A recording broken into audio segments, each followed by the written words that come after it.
Cool. So in this video, we're going to go to the Maine GIS website and download some data and take a really quick look at it. I'm only saying that for the recording. So the Maine GIS website, like if I'm going to search for GIS data, I'm literally going to search for whatever I want. So I'm going to search for Maine GIS data. That's a common search term for any state or topic, just the name of the topic, and then GIS data. See, the first thing that comes up is the Maine State of GIS catalog, Maine GIS data catalog.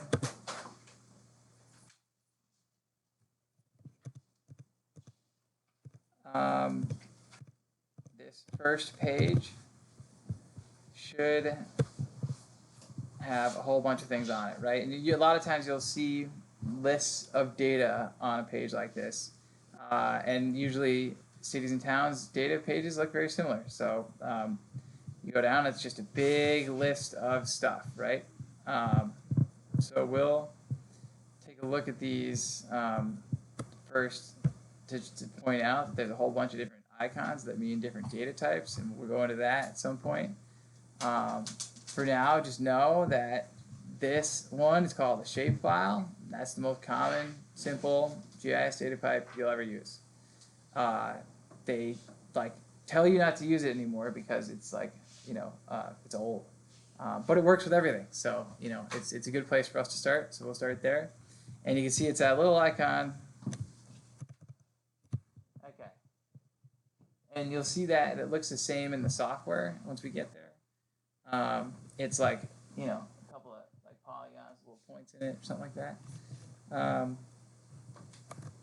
Don't worry about the other ones for a little while.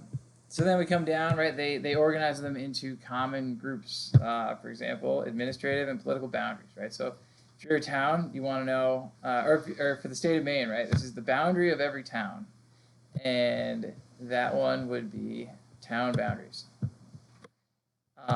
Let's just start there. It's a pretty typical thing to want to get for GIS data, right?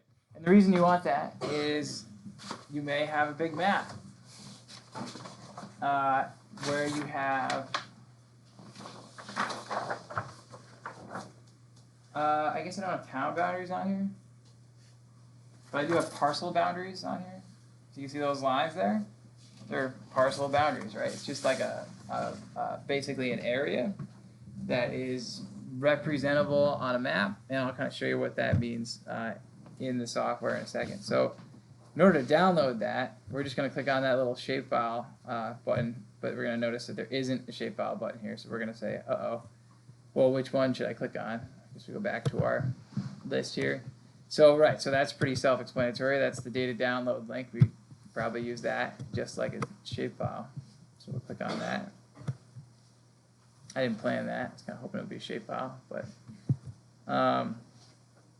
okay. And then it brings you to this page. So these are also pages like this. The look of this page is very typical for GIS data. So we'll see these again. These are kind of the newer data pages for things.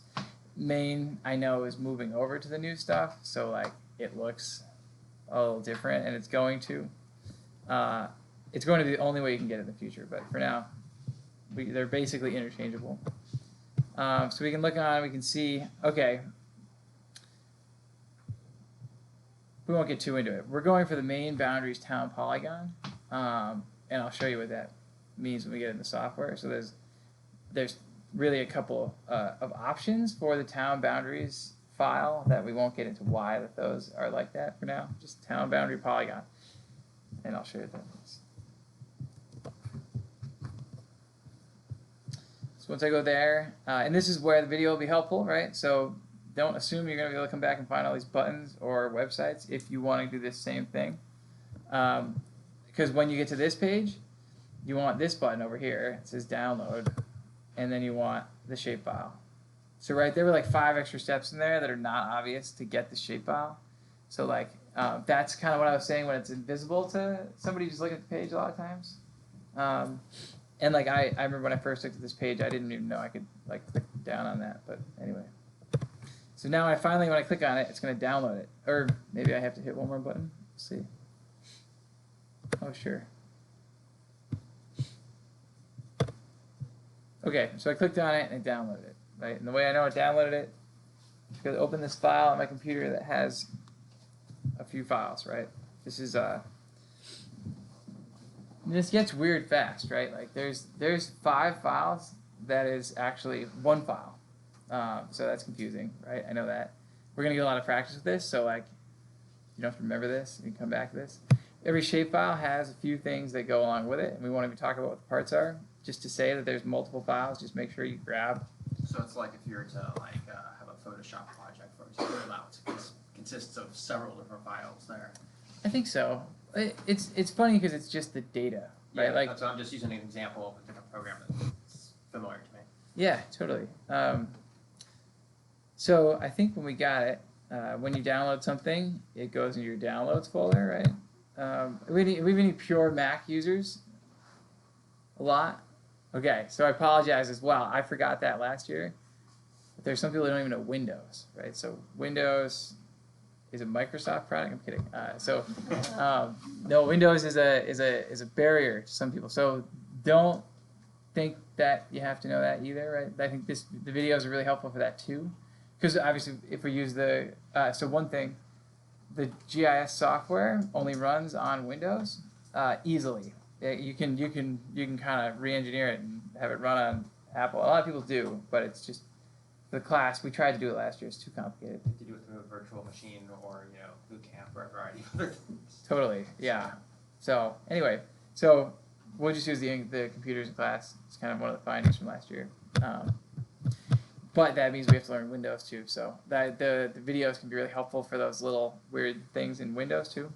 Anyway, so I'll try to call those out and remind me if you see something you didn't know how to do, just go back over it. So when I say your downloads folder, it's going to look a little different on your computers, but there's usually a downloads. Like if you open this file explorer, and then you go to downloads, and again, it's going to look different on those computers, so I hope it's at least similar enough. Usually there's a little downloads folder locked over in this corner. And you're going to see this zip file that I downloaded. Zip files were another thing that I forgot that some people might not have experience with. Who does not know what a zip file is? It's okay. I'm sorry, I keep calling it. I should say who does know what a zip file is. See, isn't that funny though? There's like a middle ground where like people are like, I don't know what you're talking about at all. Like so. So zip files, right? They're like the reason they're called zip files is like because you put them in a suitcase and you zipped them up, right? And then you scrunch the suitcase down in like a ball, and it's like a smaller thing now, and then you can pass it around. It's like that's why there's a little zipper on it. That's an old thing, but the point is that you can take a file and you can zip it, and it will make the file size smaller, and it'll make it easier to email to somebody or like share around. But you can also take like 100 files and make them one file, and you just zip them all up into a suitcase or whatever. And then you can email that, and it will also make it smaller, right? Like it's just a compression thing, it's called. So anyway, typically when you download stuff off the internet, like GIS data, it's going to be on the bigger side of stuff that you might get in terms of files, right? Who doesn't not familiar with file sizes of things? Okay, so it's good. Things are bigger, things are smaller. Hard drives have a certain amount of space, right? So, who knows how much space is actually available on these computers, right? Probably not a lot. So we got to be careful. 300 gigabytes. Is it? On these? I was just seeing about how big they are. That's pretty good. It's pretty good. I don't think we're going to run out unless somebody jammed a lot on there last year. Here's a question. Who doesn't have a flash drive? Who doesn't know what a flash drive is? It's okay. Huh? Yeah. Well, see, we can't go back and see who raised their hand, but no, it's cool. I mean, whatever. Record everything. Because then if there's something that like you need to go back to, you can always check the recording. So I highly recommend having a flash drive. Of course, we can since we have all the computers assigned to specific people, like you can always open the same computer, but you never know if that computer is going to turn on the next week. So having it also in a flash drive is probably a good idea. But anyway, back to this. So we have a zip file, and typically I would move that over into another folder. I just have my GIS folder, right? So actually, if you all have your computers on your desk, why don't we all make a folder on the desktop of the computers that's called your first initial last name, fall 2018, like GIS 161. And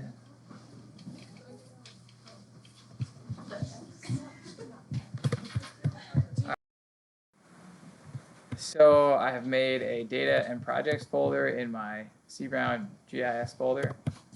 I'm actually going to take these, put them in the folder I already made. And then I'm going to go into my data folder, and I'm going to put my stuff from my downloads folder. So the way that I do that is I usually open two windows like that, and I go to the downloads again, and I'll either right click and say copy, and I'll go in here, I'll say right click and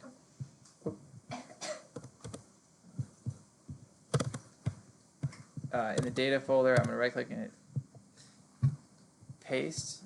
One good thing to keep doing, like, and this is good for like a life computer lesson, is to keep making new folders when you get new stuff, or think about categories for folders, right? So if I brought in my main town boundaries layer, I might want to make a new folder in the data folder. It's called like Maine GIS, and then put it in there. And then potentially I never have to go download that thing again because it's all organized. And if I need it for something down the road, I can just go grab it in here. Anyway, once I have the zip file, the way to unlock a zip file is you right click on it, and usually there's a button that says extract here. If there's not, sometimes you got to go to like extract files, and I know that on those computers there's a mix of zip extraction programs, which makes it more fun. I think some of you have like WinRAR, which is the one I have. Some have WinZip, I think. So if you don't know how to use it, the internet is great with simple tutorials like that. So anyway, like we talked about, there are 5 files that make up the one, and I'll show you what that means now. Because the next thing I'm going to do is open ArcMap. In Windows, to open a program, you would go to this flag down here. I think you guys might be a little bit different version of Windows, but usually you just click in the bottom left-hand corner, and then you can go, there's an ArcGIS folder, and then within the ArcGIS folder, there's ArcMap 10.6 you might have, 10.5, it doesn't, 10.5, okay. Oh, the same version, that's great. That'll be helpful. So then you just click on it there. And one thing you can do in Windows is you can right click on it and you can say pin to start. If it's not already down in this area, it will pin it down here, which is why this little green ball with a magnifying glass on it is down there.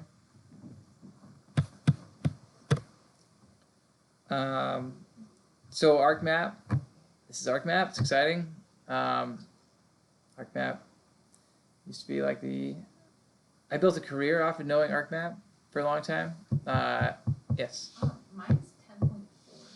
Oh, really? Oh, good. See, this is why we have a list going. Yeah, this one as well. Sick. All right, let's get. Because then we send it to the IT department and be like, guys, let's do this. Let's do this right this year.